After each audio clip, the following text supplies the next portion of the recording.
Well, the crisis in confidence regarding achieving net zeros and stopping experts at the Energy Transitions Commission based in the UK, who firmly believe that cities, no matter where they are, whether wealthy or not, can all decarbonise.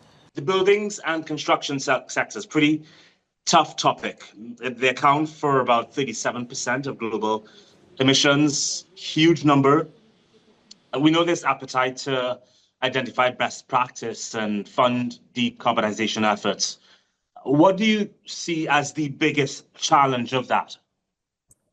Yeah, we wanted to shine a light on just how important the buildings decarbonisation challenge is globally. Unlike other parts of the energy transition, buildings are close to home. I'm in a building today, you're in a building today, and actually you and I probably have a bit more power on how to change and decarbonise some of those buildings than we do with faraway power stations or industrial installations and things like that.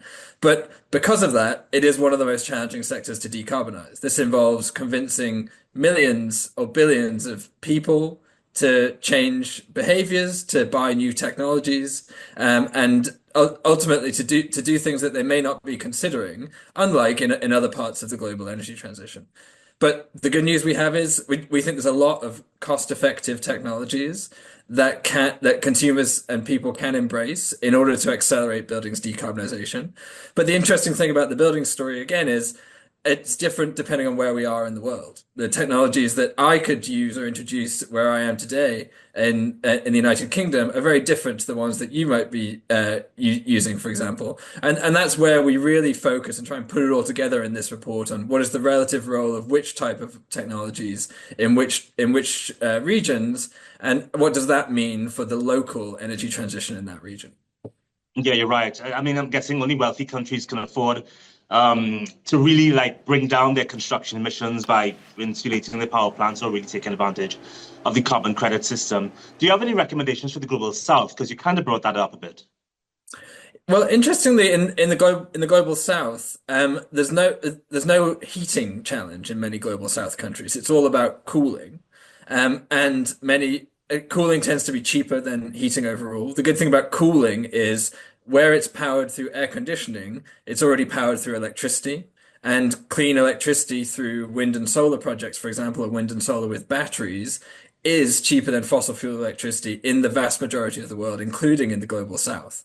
So there isn't necessarily a barrier to decarbonising, say, cooling in that area. No, what do you say to a hot Caribbean island like, say, Barbados that can't fund its own transition away from fossil fuels?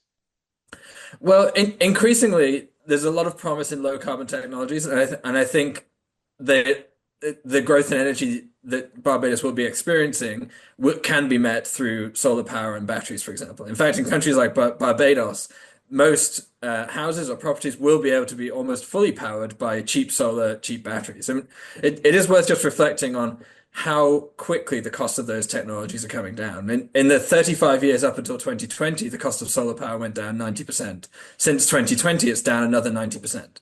Battery costs are down 50% in the last year alone. And these are increasingly household offerings. We note, for example, that in Pakistan, in the last year, around 50% of the total size of their electricity system has been installed in small premises in solar panels, just because it's become cheaper than using actual grid electricity there. And we think those kind of lessons can extend actually to the majority of what we call the global south. You mentioned pricing in terms of the global south. Even though renewable energy is cheaper, many countries still can't afford, and they're trying to just cope with yearly climate disasters. That's a cost in itself. They have to keep borrowing from the World Bank, the IMF. I'm curious about your thoughts on climate refuge and migration. People are moving to higher ground, others within their own countries, others are moving to other countries in more profitable cities, if you will. Do you see a problem in, say, the spacing of construction and power generation as their numbers build up in these wealthy cities? Although wealthy, there's crunch for space.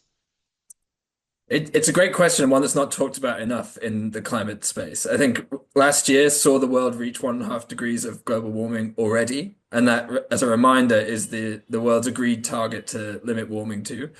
So that is a very worrying sign. And we're seeing increased climate catastrophes around the world, and that is going to lead. It is already leading to migration. As you make cities denser, you may be facing more challenges, particularly in cities which require high levels of cooling demand, where if cooling is met through air conditioning, the air conditioners itself increase heat in the city. So you make the problem worse by cooling the inside of the building. And that's a point we really note within our report. But there are many things you can do to cool which don't involve air conditioning too, and they may also be cheaper. And that's another point we note as well. Smart city design can get around a lot of this. Just introducing shading when you're building new districts of a city, making sure they're well shaded through the planting of a few trees or through external shading on buildings will be far more cost effective than using an air conditioner. It won't increase your heat. It won't increase your energy bills. It will just make you cooler from the off.